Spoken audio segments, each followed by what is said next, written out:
জাকাত দিলাম কিন্তু আল্লাহর জমিনে আল্লাহর দিন প্রতিষ্ঠার চেষ্টা করলাম না, তাহলে আমার দিন, আমার যে মিশন, এটা পরিপূর্ণ বাস্তবায়ন হইল না। আল্লাহ রাসূলের মিশন কয়টা ছিল? 4টা। দাওয়াত, তালিম, তাজকিয়া, জিহাদ। কোরআনে জিহাদের কথা আছে না ভাইরা? কোরআনে জিহাদের কথা আছে, কিন্তু বর্তমানে এই সময়ে যদি কোরআনের কোন আলোচনা কোন ওলামায়ে কেরাম করেন, জিহাদের কথা কোন আলোচনা করেন, তাহলে বলা হয় কি? সন্ত্রাস। ঠিক কিনা ভাইরা আমার? কিন্তু আপনারা দেখেন রাসূল পাক সাল্লাল্লাহু আলাইহি ওয়াসাল্লাম তিনি কি রাষ্ট্রপ্রধান ছিলেন না? সাহাবা کرام রাদিয়াল্লাহু আনহু রাষ্ট্রপ্রধান ছিলেন না? কিন্তু বর্তমান সময়ের বুদ্ধিজীবীরা আপনারা কি বলেন যে হুজুরা শুধু খানকা নিয়ে বসে থাকবে, তারা কেন রাজনীতি করবে? এই কথাটা সঠিক নয়। রাসূল পাক সাল্লাল্লাহু আলাইহি ওয়াসাল্লাম যদি রাজনীতি করেন, তিনি যদি রাষ্ট্রপ্রধান ছিলেন, তার সাহাবা کرام রাদিয়াল্লাহু আনহু রাষ্ট্রপ্রধান ছিলেন, তারই ধারাবাহিকতায় পীর সাহেব চরমনাই এই 4 মিশনের উপর বাংলাদেশের টেকনাফ থেকে তেতুলিয়া, রূপসা থেকে পাথুরিয়া সংগ্রামী উপস্থিতি, বৈষম্যহীন কল্যাণ রাষ্ট্র প্রতিষ্ঠায় সিএমের ভূমিকা শীর্ষক আলোচনা সমাবেশের মাহফিলের এ পর্যায়ে বক্তব্য নিয়ে আসছেন ইসলামী শ্রমিক আন্দোলন শাহ থানা শাখার সংগ্রামী সভাপতি শ্রমিক নেতা মোহাম্মদ মিজানুর রহমান। আসসালামু আলাইকুম ওয়া রাহমাতুল্লাহি ওয়া বারাকাতুহু। নাহমাদুহু ওয়া নুসাল্লি আলা রাসূলিহিল কারীম, আম্মা বা'দ। সম্মানিত উপস্থিতি, বৈষম্যহীন কল্যাণ রাষ্ট্র প্রতিষ্ঠায় সিয়ামের ভূমিকার শীর্ষক আলোচনা সভা ও ইফতার মাহফিলের আজকের প্রধান অতিথি আলেম কুল শিরোমণি, বিশ্ব নন্দিত আলেম, রাজপথের লড়াকু সৈনিক জনাব আলহাজ হযরত মাওলানা অধ্যক্ষ ইউনুস আহমদ সাহেব দামাত বারাকাতুহুল আলিয়া, মহাসচিব ইসলামী আন্দোলন বাংলাদেশ। আজকের এই ইফতার মাহফিলের বিশেষ অতিথি হিসেবে গুরুত্বপূর্ণ আলোচনা পেশ করবেন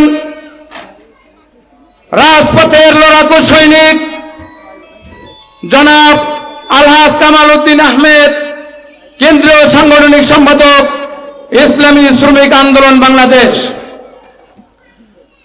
আরো মহানগর উত্তর ও পশ্চিমের দায়িত্বশীল বৃন্দ আজকের ইফতার মাহফিলে উপস্থিত থেকে ইফতার মাহফিলকে আলোকমণ্ডিত করবেন ইনশাআল্লাহ। সম্মানিত উপস্থিতি, আল্লাহ রাব্বুল আলামিন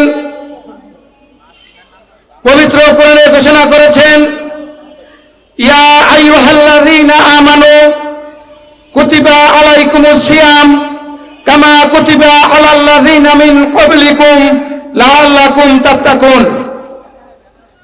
হে ঈমানদার, তোমাদের জন্য রোজা ফরজ করা হয়েছে, যেমনি ফরজ করা হয়েছিল তোমাদের পূর্ববর্তী উম্মতগণের উপর, যেন তোমরা তাকওয়া অর্জন করতে পারো।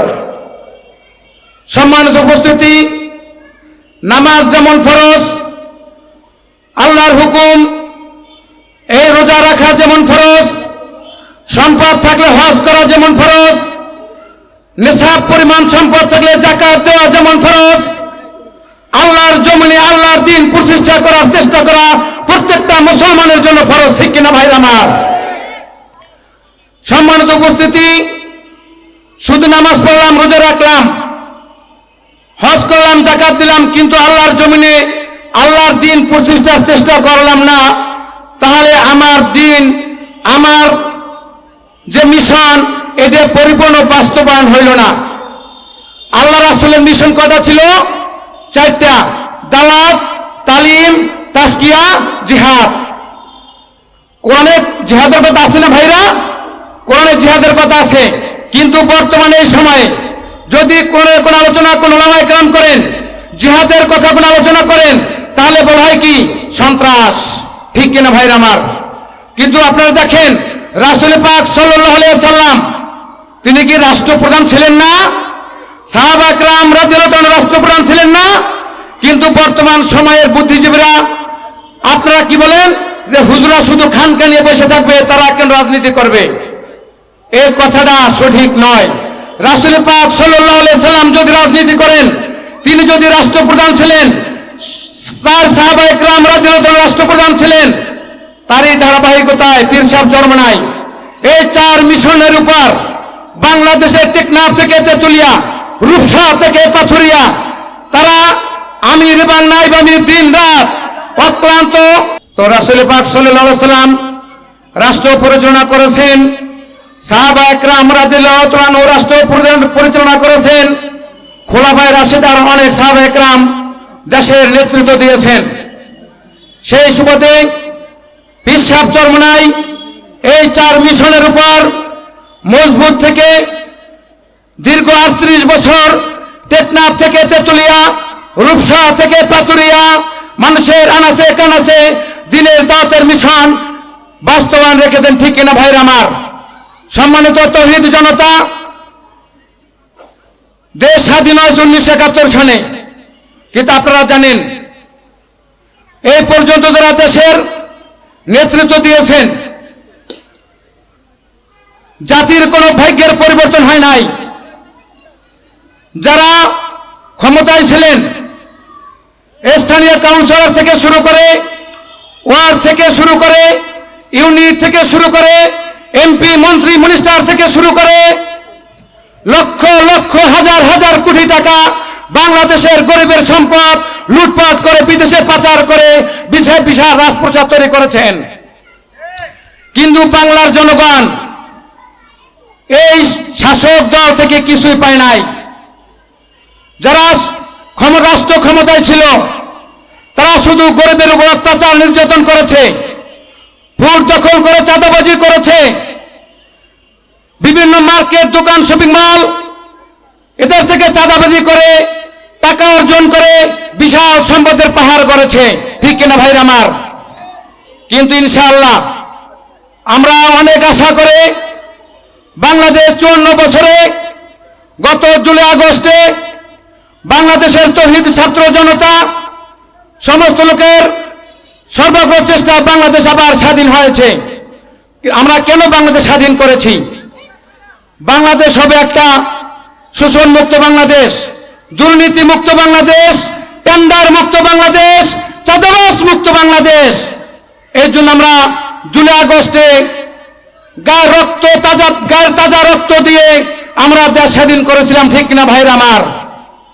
কিন্তু পরবর্তীতে দেখেছি ভাই পরিবর্তন হয়েছে, কিন্তু দেশের মানুষের ভাগ্যের পরিবর্তন হয় নাই।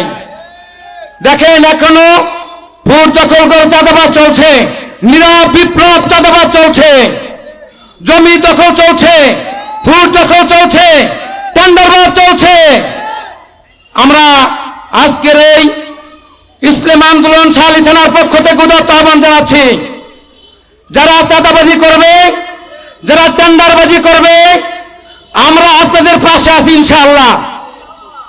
যখন কোথাও আপনাদেরকে চাঁদা চাইতে যাবে, আপনারা গায়ের শক্তি রেখে, সাহস রেখে আপনারা তার প্রতিবাদ করবেন। আমাদের থানা কমিটিকে ফোন দেবেন, আমরা প্রশাসনের নেতৃত্বে আপনাদের পাশে দাঁড়াবো ইনশাআল্লাহ। বাংলাদেশে কোনো চাঁদাবাজের স্থান আর হবে না, কোনো টেন্ডারবাজের স্থান হবে না, কোনো দুর্নীতি বাংলাদেশে থাকবে না। আগামীর বাংলাদেশ হবে একটি শোষণ মুক্ত বাংলাদেশ, আগামীর বাংলাদেশ হবে একটি টেন্ডার মুক্ত বাংলাদেশ, আগামীর বাংলাদেশ হবে একটি দুর্নীতি মুক্ত বাংলাদেশ, আগামীর বাংলাদেশ হবে পীর সাহেব চরমনাইর বাংলাদেশ ইনশাআল্লাহ। আসেন আমরা আগামী জাতীয় সংসদ নির্বাচনে পীর সাহেব চরমনাইকে হাত পাখা মার্কায় ভোট দিয়ে সংসদে যদি প্রতিনিধিত্ব করতে পাঠাই, আমরা কথা দিতে পারি। আপনাদের নিকট অনুরোধ জানাচ্ছি, একটিবার মাত্র আপনারা 54 বছরে বাংলাদেশ স্বাধীন দেখেছেন, আপনারা 54 বছরে বাংলাদেশের শাসন দেখেছেন। আমরা এর জন্য দেশ স্বাধীন করি নাই, আমরা স্বাধীনতা শুনেছি, আমরা স্বাধীনতা দেখি নাই, কিন্তু আমরা 2024 দেখেছি, ঠিক কিনা ভাইরা আমার? আগামী সংসদ নির্বাচনে যদি আপনারা একটিবারের মতন হাত পাখা মার্কায় ভোট দিয়ে আমাদের নির্বাচিত প্রার্থীকে সংসদে পাঠান, ইনশাআল্লাহ আমরা কথা দিতে পারি, আপনারা একটিবার শুধু দেখেন, আগামী বাংলাদেশ হবে ইসলামের বাংলাদেশ, আগামী বাংলাদেশ হবে পিশাব চরমনার বাংলাদেশ, আগামী বাংলাদেশ হবে কোরআনের বাংলাদেশ, যেই বাংলাদেশে কোনো চাঁদাবাজ থাকবে না, ঘুষ দুর্নীতি থাকবে না, টেন্ডারবাজি থাকবে না, চাঁদাবাজি থাকবে না, ধর্ষণ থাকবে না। ধর্ষণের বিচার কি? কোরআন বলেছে যদি অবিবাহিত হয় 100 দড়া মেরে দাও, আর যদি বিবাহিত হয় তাকে পাথর মেরে দুনিয়া থেকে সরিয়ে দাও। একটি ধর্ষণ করেছে, আপনারা কোরআনের আইন অনুযায়ী বিচার করেন, ইনশাআল্লাহ বাংলাদেশে আর ধর্ষণ থাকবে না। আপনারা একটিবারের মতন হাত পাখা মার্কায় ভোট দিয়ে দেখেন, কোরআন অনুযায়ী এই বাংলাদেশ পরিচালিত হবে ইনশাআল্লাহ, মদিনার সনদে দেশ পরিচালিত হবে ইনশাআল্লাহ। নাসরুম মিনাল্লাহি ওয়া ফাতহুন করিব ওয়া বাশশিরিল মুমিনিন। আসসালামু আলাইকুম ওয়া রাহমাতুল্লাহ।